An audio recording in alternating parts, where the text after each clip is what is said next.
itu Anda sesuai. Ya, istilah topiknya silakan Anda sesuaikan. Mungkin sesuai, mungkin tidak sesuai. Ya, tapi isinya tentang ini, identitas nasional dan integrasi nasional. Ya, silakan slide berikut. Ya, lanjut. Ya, lanjut. Nah, ini silakan dibaca. Ya, yang tadi dulu. Ya. Dibaca, mengapa kok identitas nasional ini perlu untuk dibahas? Mau abaikan saja. Ya, ini jawabannya. Tidak bisa diabaikan. Ya, identitas nasional itu penting. Karena apa? Ya, silakan dibaca. Latar belakang pentingnya identitas nasional. 1. Identitas nasional merupakan bagian yang tidak bisa dipisahkan dari jati diri suatu bangsa. 2. Bangsa merupakan kumpulan dari manusia-manusia yang memiliki sifat kodrat sebagai makhluk sosial yang selalu berinteraksi dengan manusia lain, sehingga selalu dinamis dalam menunjukkan jati dirinya.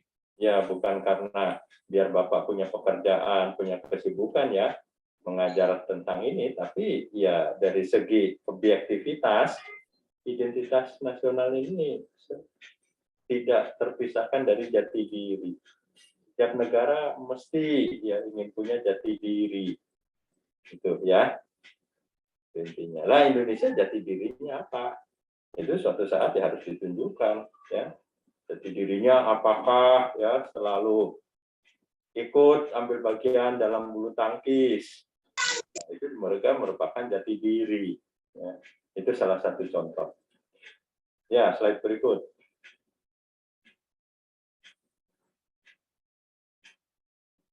Nah, ini pokok bahasanya. Apa itu identitas nasional? Kalau mau membentuk identitas nasional, bagaimana prosesnya?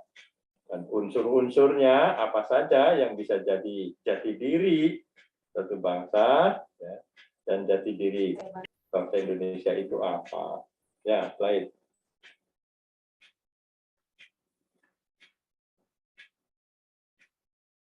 Nah, itu sudah berhenti dulu ya, pengertian identitas nasional itu tadi kan jati diri. Jati diri itu ciri yang dimiliki oleh satu bangsa ya, yang membedakan dengan bangsa lain. Atau kalau sama itu satu kebetulan saja. Tapi intinya bahwa identitas dari negara kita berbeda dengan identitas dari negara lain. Jati diri bangsa kita berbeda dengan jati diri bangsa yang lain. Ternyata sama Pak, yaitu kebetulan saja. Ya, oke, slide berikut.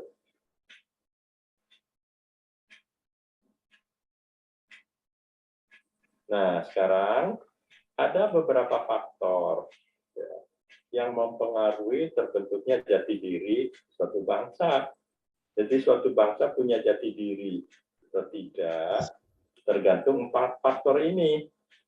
Yang pertama faktor utama, yang kedua faktor pendorong, yang ketiga faktor penarik, pemicu, dan yang keempat faktor reaktif. Ya, tadi faktor penarik itu stimulan ya, reaktif itu ya jawaban, respon terhadap stimulan. Ini menurut siapa? Menurut Robert de Ventos. Ya, 4 faktor ini adalah faktor-faktor yang mempengaruhi terbentuknya jati diri suatu bangsa, termasuk Indonesia. Ya, slide berikut. Apa yang termasuk faktor utama? Ya, di situ etnis, suku. Kalau di situ banyak suku ya tertentu, maka ya jati diri suku itulah ya yang akan muncul sebagai jati dirinya. Yang kedua, teritorial, di wilayah mana? Di wilayah mana itu berada ya. Kemudian bahasa dan agama. Itu faktor primer yang membentuk jati diri suatu bangsa. Faktor etnis, wilayah, bahasa, dan faktor agama. Sangat kuat ya. Sehingga mau tidak mau keempat faktor ini adalah faktor utama yang membentuk jati diri suatu bangsa. Ya, agama kita mayoritas Islam. Bahasanya bahasa Indonesia, bahasa Melayu. Dari teruel kita di kawasan Asia Tenggara. Jadi pas ya, kalau faktor-faktor itu merupakan faktor utama yang membentuk jati diri bangsa Indonesia, karena kita mayoritas beragama Islam, punya bahasa, punya wilayah, dan punya dari berbagai suku. Ya, baik, berikut. Nah, kalau faktor pendorong, ini adanya pembangunan, adanya teknologi, ya, adanya kemampuan berkomunikasi. Ya, lanjut. Nah, faktor penarik stimulanya itu karena kodifikasi penyatuan bahasa, ya, karena ada sistem pemerintahan, sistem birokrasi, ya, termasuk juga sistem pendidikannya. Itu faktor penarik. Sedangkan faktor yang keempat, faktor reaktif, adalah, ya, slide berikut. Nah, ini ingin mencari identitas lain. Atau karena adanya penindasan, bisa jadi karena di situ ada penindasan, ya, terus menerus, maka muncul jati dirinya. Jadi jati diri itu bisa muncul karena ya berbagai tempaan, atau karena ada dominasi yang mayoritas, atau dia sudah punya jati diri, bosan dengan jati diri itu, ingin menambah ya dengan jati diri yang lain, boleh saja. Itu merupakan faktor reaktif, ya, mencari identitas lain. Ya, slide berikut. Nah, kita coba identitas nasional itu unsur-unsurnya apa saja sih? Yang pertama bisa saja unsur dari identitasnya itu perilaku. Perilaku di sini adat istiadat yang terwujud dalam kehidupan sehari-hari. Di dalam kehidupan, bentar.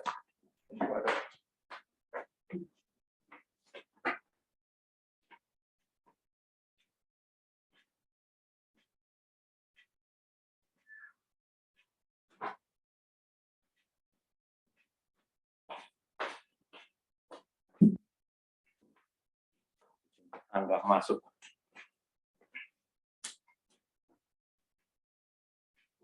Jadi adat istiadat dari satu daerah tertentu itu juga merupakan identitas nasional yang berbentuk pola perilaku. Jadi pola perilaku merupakan salah satu unsur dari identitas nasional. Misalnya Pak, budaya lokal.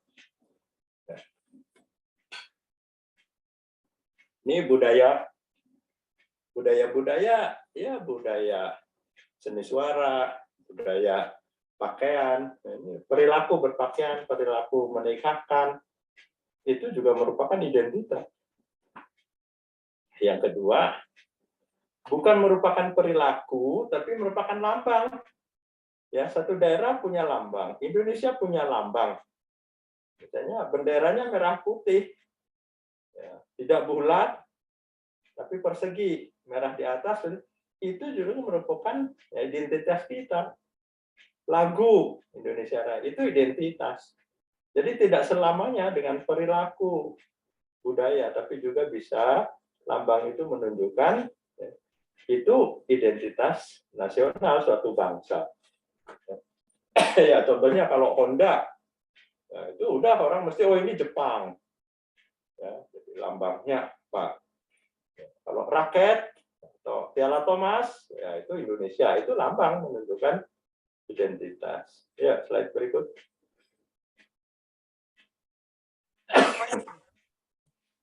Bisa juga alat perlengkapan perang. Ya, jadi alat perlengkapan itu juga merupakan identitas. Alat perlengkapan pertanian juga menunjukkan identitas. Alat transportasi itu juga menunjukkan identitas nasional. Jadi bisa berbentuk perilaku, adat istiadat, bisa berbentuk lambang, ya, fisik, bendera, atau lagu, bisa juga berbentuk alat-alat perlengkapan, pertanian, atau alat perang. Bambu runcing, itu identitas ya daerah, tapi ya bisa diangkat menjadi identitas nasional, menunjukkan bahwa itu jati diri bangsa Indonesia yang ya, semangat untuk berperang, walaupun senjatanya sederhana, itu jati diri bambu runcing. Nah, bisa juga berbentuk ide, keinginan, tujuan yang ingin dicapai. Ya, contohnya apa? Ya, Pancasila, UUD 45, itu juga merupakan identitas nasional, ya, yang berbentuk tujuan yang ingin dicapai. Ya, dan ya slide berikut.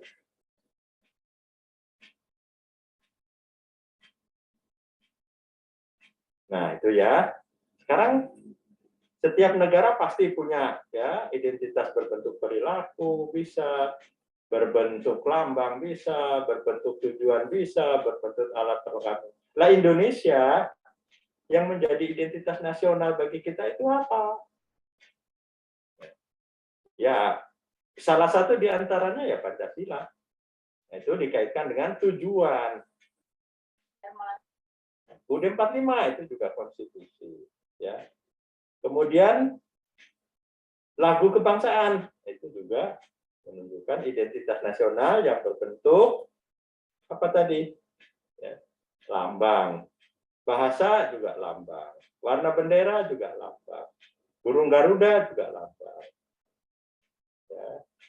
Bhinneka Tunggal Ika semboyan. Jadi itu identitas-identitas kita. Ya. Tambah lagi ya, tadi bambu runcing, ya. Terus pakaian adat atau seni yang sudah mendunia, tarian saman dari mana itu? Aceh, atau tari kecak dari Bali, dan seterusnya, dan seterusnya. Ya, slide berikut. Nah, kita ingat bahwa 4 pilar itu juga merupakan semuanya dimiliki oleh negara. Jadi ini berupa apa ini? Ya, tujuan yang ingin dicapai. Jadi identitas Pancasila, UUD 45, NKRI, dan Bhinneka ini tujuan. Ya, slide berikut. Nah, ya, ini negara kesatuan, ciri-cirinya tidak mungkin ada negara di dalam negara. Apa ada, Pak? Negara di dalam negara ada. Di Malaysia itu ada negara bagian Kelantan, Sarawak, itu negara bagian. Di Indonesia adanya apa? Provinsi dan kabupaten. Itu negara, Pak, bukan. Itu daerah, provinsi sama daerah, kabupaten, kota. Ya, lanjut. Alhamdulillah toh. Lemas saya sedino pisan gitu kan sore. Ya, ini bocor ini, siapa ini yang bocor? Tidak apa-apa, kamu yang selektif. Ya, mana yang harus masuk telinga kamu, mana yang abaikan. Ini salah satu orang yang berjasa terkait dengan NKRI, ini namanya Insinyur Juanda. Insinyur Juanda terkenal dengan deklarasi Juanda. Isinya bahwa batas wilayah negara kita ini bukan 3 mil laut, tapi 12 mil laut. Diambil dari ujung terluar, menyusur. Yang kedua, kalau di antara 12 mil laut dan ya, daratan pulau itu ada selat, ya, maka selat itu bukan pemisah, tapi justru selat itu sebagai perekat. Nomor satu antara pulau yang satu, pulau yang lain, sehingga kapal asing tidak bisa bebas melintas di situ karena masih masuk wilayah Indonesia. Ini menurut Juanda. Ini kaitannya dengan wawasan Nusantara. Ya, deklarasi Juanda ini dasar dari wawasan Nusantara. Ya, baik.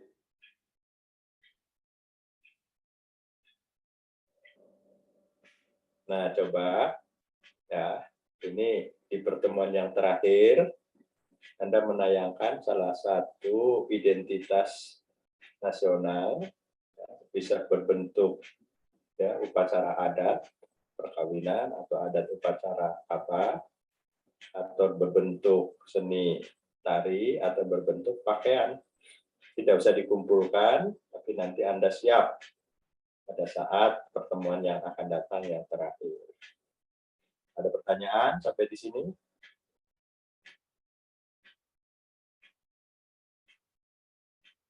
Ada yang masih bergabung?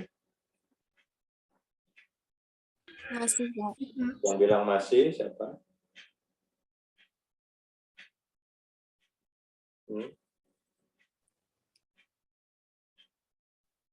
Kamu dari daerah mana?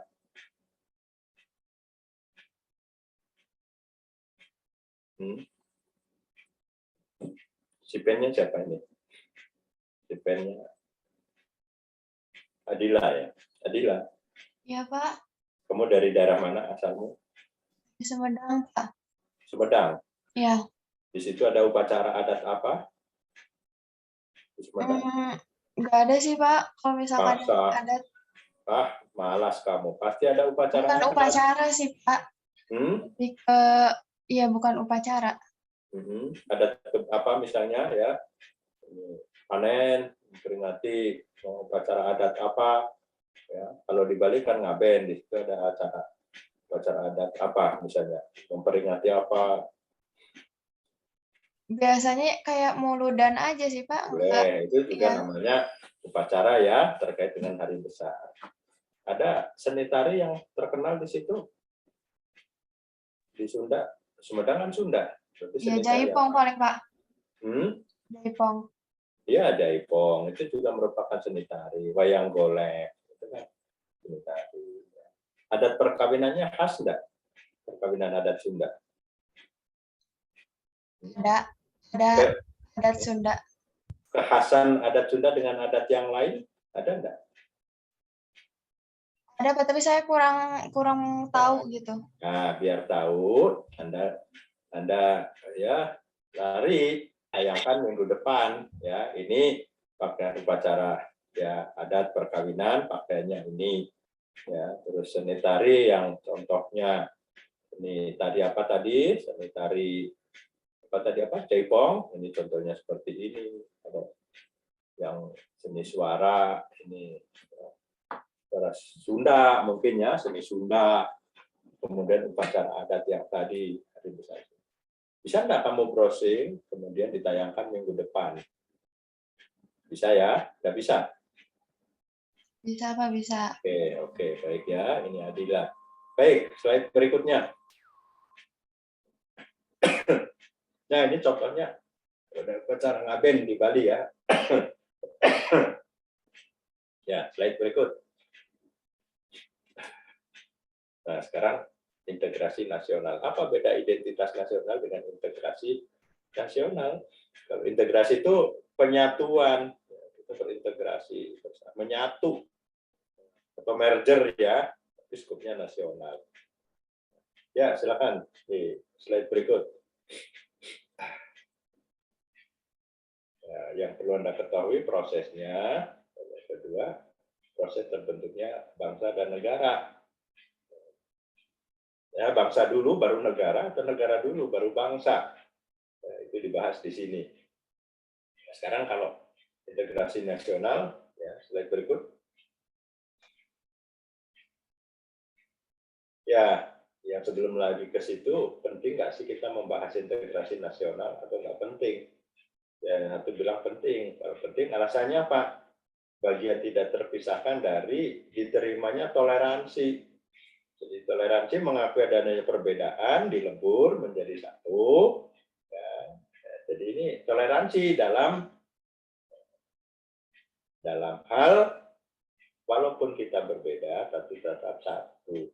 Yaitu caranya penyatuan, integrasi. Kalau diterima konsep toleransi, pasti ya, memahami bahwa integrasi itu penting. Ya, slide. Nah, silakan dibaca.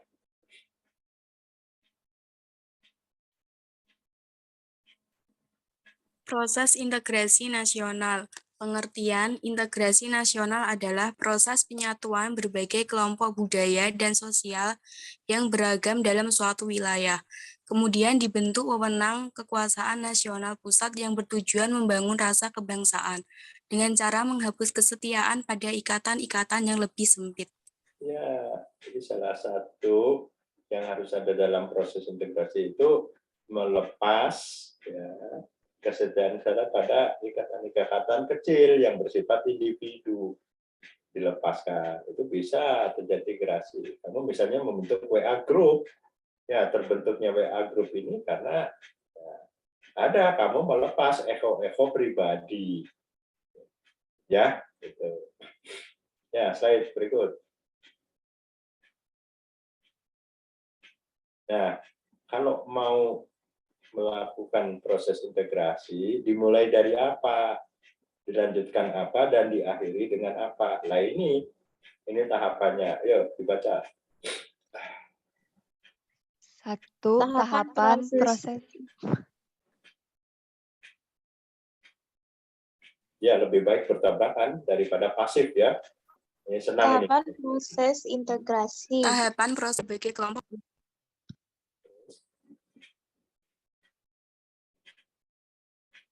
Tidak apa-apa ini, Bapak senang ini kalau ya, tapi salah satu harus mengalah ya.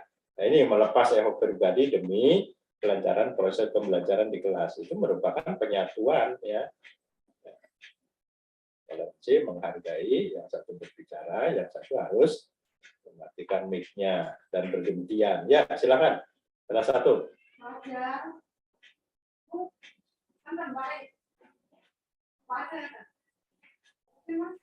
Tahapan proses integrasi. A. Menghubungkan berbagai kelompok budaya dan sosial yang beragam dalam suatu wilayah. B. Membentuk suatu wewenang kekuasaan nasional pusat.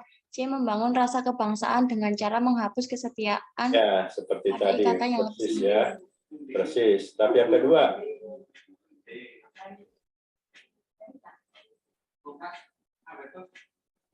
Ya, slide berikut. Ya, syarat-syarat. Ada syaratnya nih kalau mau integrasi. Tanpa syarat ini nggak mungkin terbentuk integrasi. Syaratnya apa? Ya. A. Menyepakati nilai-nilai fundamental yang dijadikan rujukan bersama. B. Terhimpun dalam kesatuan sosial yang anggota dari berbagai unit sosial. C. Saling ketergantungan di antara unit-unit sosial. Iya, jadi yang kan integrasi dari berbagai kelompok itu saling ketergantungan. Saya tergantung pada dia juga tergantung pada saya. Nah, syarat yang lain itu nilai-nilai apa yang mau dipersatukan itu. Ya, itu sebut saja itu nilai-nilai fundamental. Ya, slide berikut.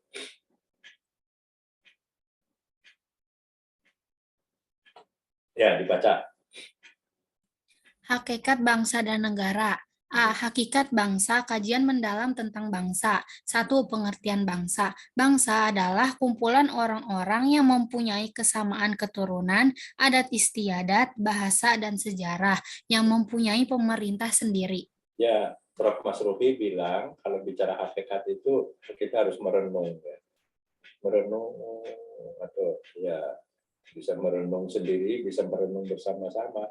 Dari mana kita sedang apa, dan kita akan kemana.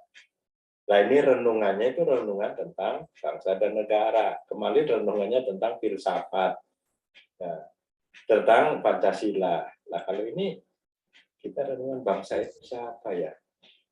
Ternyata bangsa adalah ya kumpulan ya, dari orang-orang ya, yang mempunyai kesamaan dari keturunan, adat istiadat, bahasanya dan lain-lain, tapi dia punya pemerintahan sendiri, itu bangsa.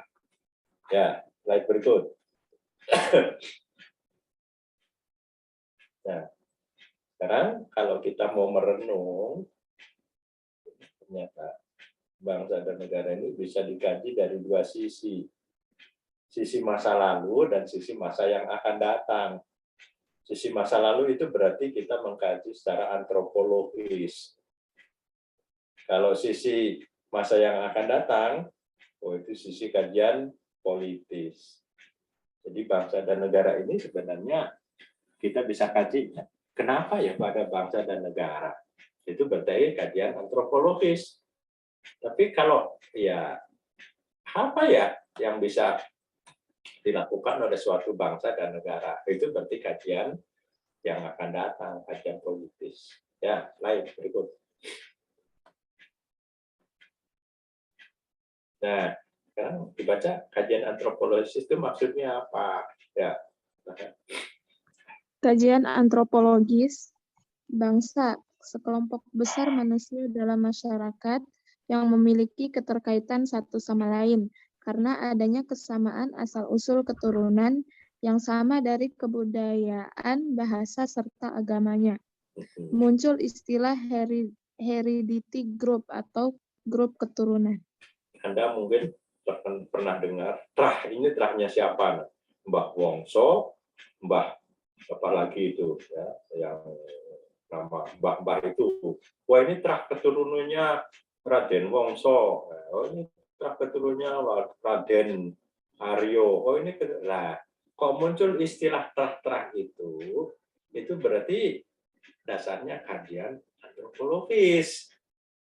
Kalau kajian dari antropologis, dia berasal dari keturunan yang mana? Dia karena dulu budayanya sama, bahasanya sama.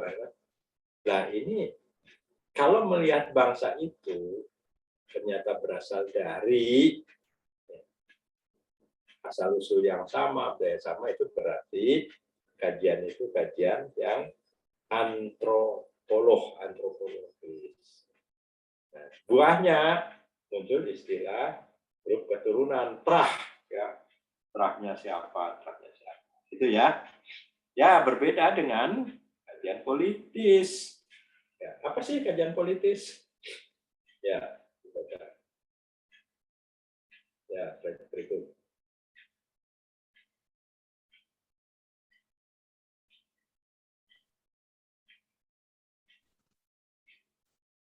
Ya, dibaca.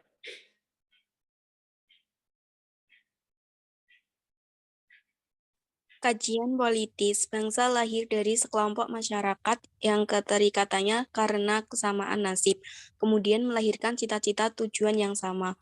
Muncul istilah nation, nasional, nasionalisme. Ya, ini biasanya partai politik akan memilih calon-calon pemimpinnya itu berdasarkan kesamaan visi, kesamaan cita-cita. Nah, berarti kajiannya ini bukan kajian antropologis. Dia abaikan, tidak penting dari terah yang mana, tapi yang penting ada kesamaan visi dan misi dari calon pemimpin itu. Ya, jadi orang yang kajiannya itu pada kajian, ya ini mempunyai visi yang sama atau beda, itu berarti itu kajian politis. Ya. Sehingga muncul istilah ini, nasionalismenya kuat, ya, nasionalismenya tinggi, ya, atau sebaliknya tidak punya hal yang kuat terkait dengan nasionalismenya dia, gitu ya. Jadi itu bedanya. Kajian politis diterapkan oleh organisasi Orpol dalam memilih calon-calon pemimpin. Tapi kalau kajian antropologis digunakan oleh beberapa trah, ya, keluarga yang ingin mempertahankan keluarga besarnya.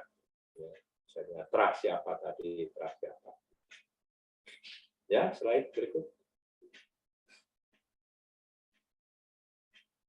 Ya, ini sama dengan yang kemarin. Terus slide berikut.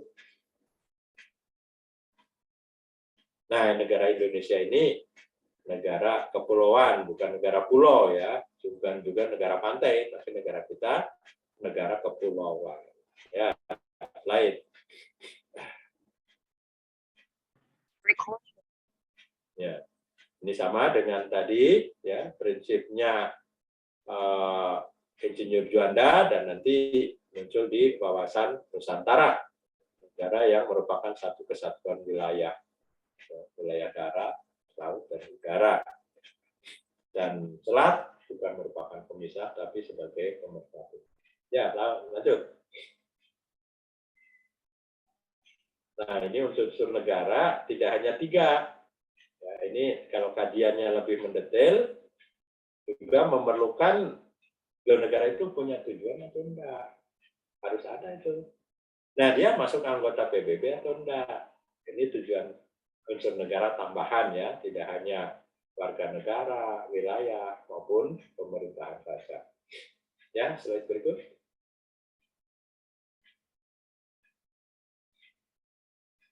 Ya, slide berikut. Nah, ini yang benar mana sih? Bangsa dulu, baru ada negara, atau negara dulu, baru ada bangsa? Ya, dua-duanya benar. Kenapa? Ya, kalau yang berpendapat bahwa, bangsa dulu harus ada, nah, baru ada negara. Itu paham ini sering disebut paham ortodok. Para ortodok itu menganggap bahwa negara itu ada didahului dengan ada bangsa terlebih dahulu. Contohnya negara Yahudi, negara Israel. Negara Israel itu ada karena ada bangsa Yahudi. Jadi bangsa Yahudi sudah ada duluan, kemudian membentuk negara, namanya negara Yahudi. Itu paham yang model ortodok. Paham modern enggak seperti itu, kebalikannya. Itu nggak benar itu, menurut paham modern. Negara dulu terbentuk baru di situ ada bangsa. Contohnya Amerika dan Indonesia. Ada bangsa Indonesia, ada bangsa asing. Ya, silakan slide berikut. Ya, jadi paham mutakhir berbeda dengan yang ortodok tadi. Negara itu sudah ada, ini dibentuk dulu negara. Nah, di dalam negara itu ada bangsa-bangsa. Apakah dia bangsa asli atau bangsa asing? Ya, contohnya Amerika dan Indonesia. Nah, yang benar yang mana? Dua-duanya benar. Ya, tergantung lihat contohnya tadi. Ya, slide berikut. Nah, ini yang perlu kita pahami. Bagaimana dengan Indonesia? Perlu diketahui bahwa Indonesia merdeka itu bukan karena hadiah, tapi karena perjuangan. Buktinya apa? Ya, banyak orang yang gugur mempertahankan wilayahnya. Di dalam pembukaan sendiri ada kata-kata perjuangan pergerakan kemerdekaan Indonesia. Jadi merdekanya Indonesia karena ya perjuangan. Yang kedua, proklamasi itu sebagai pintu gerbangnya. Ya. Nah, cita-cita ada tadi karena syarat negara ini harus punya cita-cita, punya tujuan. Ada di dalam alinea yang keempat. Dan ya, khusus untuk Indonesia, bahwa merdekanya Indonesia ini diridhoi oleh Allah, Tuhan yang Maha Kuasa. Dengan kata lain, Allah memberikan ridho bahwa Indonesia ini menjadi negara yang merdeka. Buktinya di dalam alinea ketiga, ya, disebutkan di situ atas berkat rahmat Allah yang Maha Kuasa. Jadi itu ya. Saya kira itu yang bisa Bapak sampaikan. Ya, kalau tidak ada, slide berikut.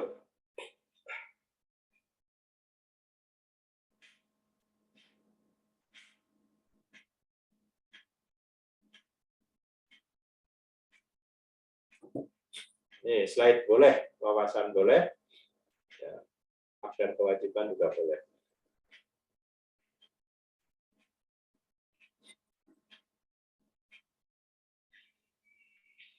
Ya, Bapak minum dulu air panas.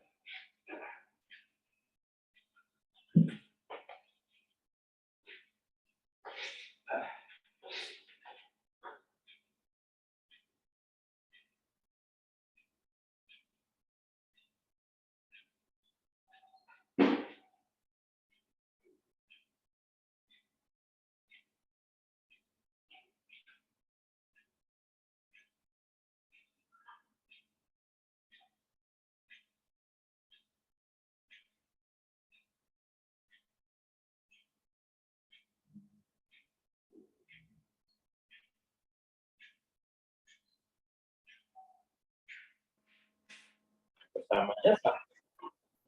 Ya. Bahwa ya, persamaannya sama-sama menggunakan istilah wawasan.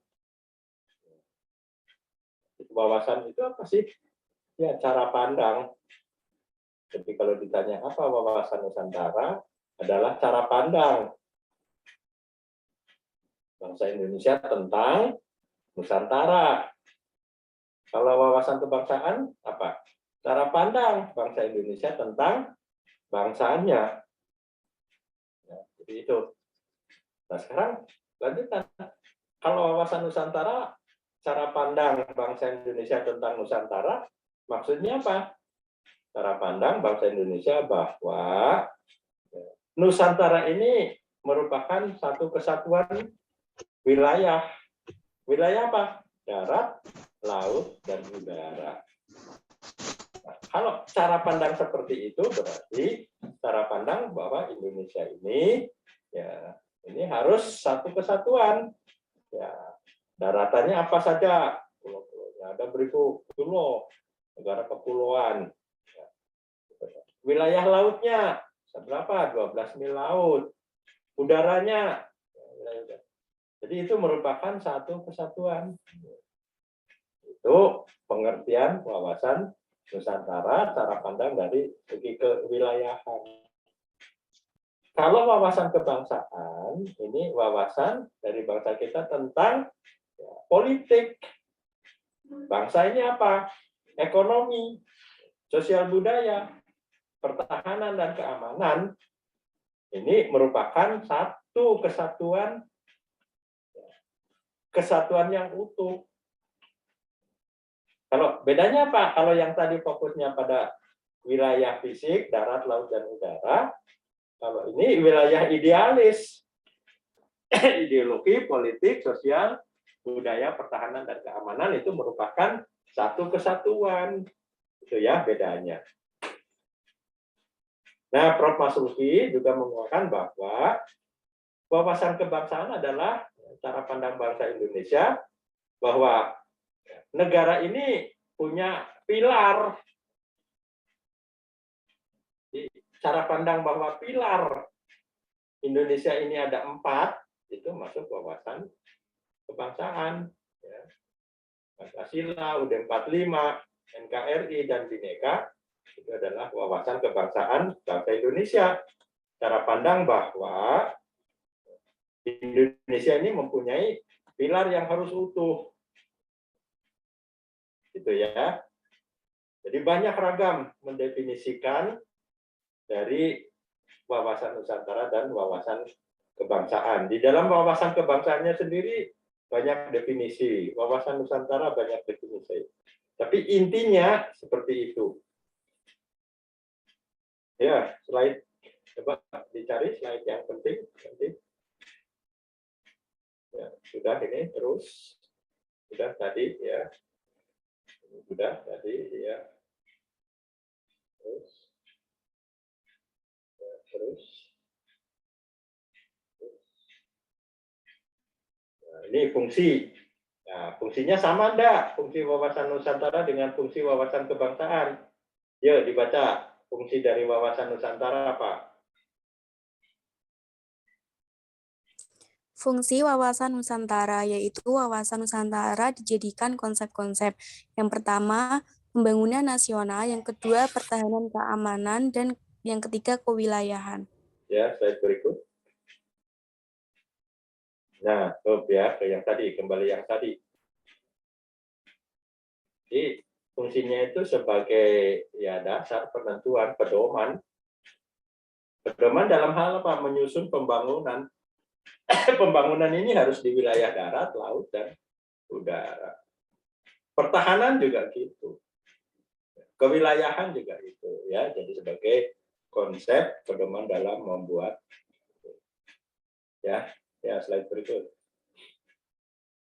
Ya, sudah. Terus.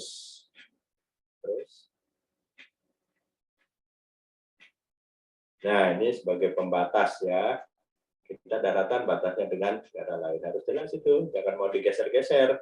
Jangan bilang ini kepulauan saya. Ya, karena ini Masuk wawasan Nusantara.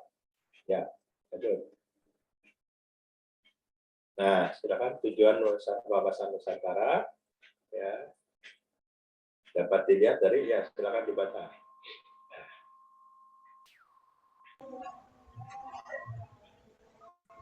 Tujuan nasional dapat dilihat dalam pembukaan UUD 945.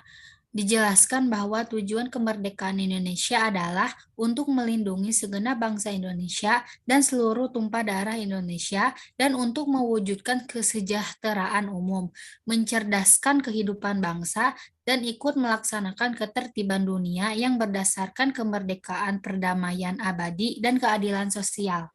Ya, jadi wawasan Nusantara itu tujuannya persis seperti tujuan nasional kita. Jadi ada berapa tujuan? Ya, coba dirinci. Bahwa tujuan kementerian ini adalah satu, melindungi ya, segenap bangsa Indonesia. Ingat ya, satu, melindungi segenap bangsa Indonesia. Dua, ayo, Mewujudkan kesejahteraan umum. Jadi itu tujuan yang kedua, mewujudkan kesejahteraan umum. Tadi yang pertama apa?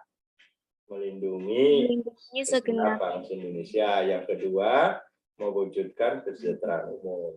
Yang ketiga, mencerdaskan kehidupan bangsa. Mencerdaskan kehidupan bangsa. Kon sekolah, ya, mencerdaskan kehidupan bangsa. Yang ketiga, ya. Yang keempat, ayo, tujuan yang keempat, Ikut melaksanakan ketertiban dunia. Secara umum ikut melaksanakan ketertiban dunia. Tadi yang kedua kondisi sekolah, mencerdaskan kehidupan. Yang kedua apa tadi? Mewujudkan Kesejahteraannya ya, jadi termasuk kesehatan, ya, jadi kesejahteraan sosial. Yang pertama tadi melindungi segenap bangsa Indonesia. Jadi tujuan wawasan Nusantara sama dengan tujuan negara kita, ya, melaksanakan ketertiban dunia, mencerdaskan kehidupan bangsa, mensejahterakan sosial, dan ikut melaksanakan ketertiban dunia. Ya, slide berikut. Ya. Terus, coba sekarang wawasan kebangsaan. Ya, wawasan kebangsaan, terus loncat saja. Pengertian wawasan kebangsaan apa? Terus. Oh, belum. Nah, ini wawasan kebangsaan. Ya, silakan dibaca. Wawasan kebangsaan dapat diartikan sebagai konsepsi cara pandang yang dilandasi akan kesadaran diri sebagai warga dari suatu negara tentang diri dan lingkungannya di dalam kehidupan berbangsa dan bernegara. Ya, jadi orientasinya ya bangsa ini berada dalam satu ideologinya, kemudian politiknya, sosial ekonominya, budayanya. Ya. Kalau yang tadi Nusantara kan wilayah Darut satu kesatuan. Ya, lanjut. Nah, Profesor Muladi juga sama berpendapat seperti ini. Ya. Gimana cara pandang bangsa Indonesia mengenai apa? Mengenai dirinya. Dirinya ini siapa? Ideologi dirinya apa? Politiknya apa? Sosial ekonominya apa? Dan lingkungannya. Ya. Oke, lanjut. Ya, terus lanjut. Ya, lanjut. Ya, lanjut. Lanjut. Ya, lanjut. Ya, ini dibaca hub yang tadi. Nah, yuk dibaca.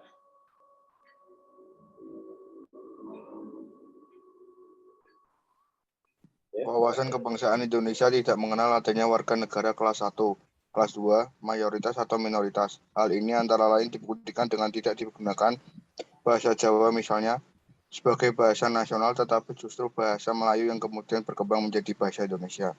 Ya, jadi intinya ini ya, karena kebangsaan kita ini luas. Ya, tidak boleh ada istilah mayoritas, minoritas, kelas 1, kelas 2, ya semuanya bangsa Indonesia. Gitu ya, intinya. Ya, slide berikut. Ya, lanjut. Nah, wawasan kebangsaan ini membentuk karakter bangsa. Ya, karakter yang bagaimana yang ingin dibentuk oleh wawasan kebangsaan? Ya tadi intinya bahwa siapa ini kita, jati diri kita, ya ideologi kita. Ini intinya lebih mengutamakan kesatuan dan persatuan. Inti dari wawasan kebangsaan itu. Jadi di garis bawahi, ya, mengabaikan kepentingan pribadi demi kepentingan umum. Ya, slide berikut. Ya, maknanya ini sudah ya. Saya dapat jelaskan. Ya, lanjut. Ya, lanjut. Terus ya, karena ini semuanya sudah disampaikan oleh Prof. Masruli juga. Ya, tapi Anda belum punya poin-poinnya, PowerPoint. Ya, di Masruli juga sudah filenya belum ada. Ya, maka kita pakai poin ini, tapi materi yang dijelaskan sama dengan yang disampaikan oleh Prof. Masruli beberapa waktu yang lalu. Saya kira ini, mohon maaf, Bapak tidak bisa melanjutkan karena kondisi fisik Bapak kurang fit. Nah, kita akhiri saja. Satu kali lagi pertemuan terakhir, silakan Anda reschedule. Ya, ada yang masih bergabung? Masih. Siapa yang bilang masih? Ya, siapa yang bilang masih ini? Siapa kamu? Kamu siapa ini yang ada di wajah Bapak persis? Siapa kamu? Halo? Ya, minta salah satu mewakili Bapak menutup pertemuan ini dengan doa. Ya, silakan. Ya, terima kasih kepada Pak Toto yang telah menyampaikan materi pertemuan hari ini. Semoga ilmu yang disampaikan dapat bermanfaat bagi kita semua. Amin, Allahumma amin. Mari kita tutup pertemuan pada pagi ini dengan membaca hamdalah bersama-sama. Alhamdulillah. Alhamdulillahirrahmanirrahim. Waalaikumsalam warahmatullahi wabarakatuh. Waalaikumsalam warahmatullahi wabarakatuh. Waalaikumsalam warahmatullahi Waalaikumsalam. Waalaikumsalam.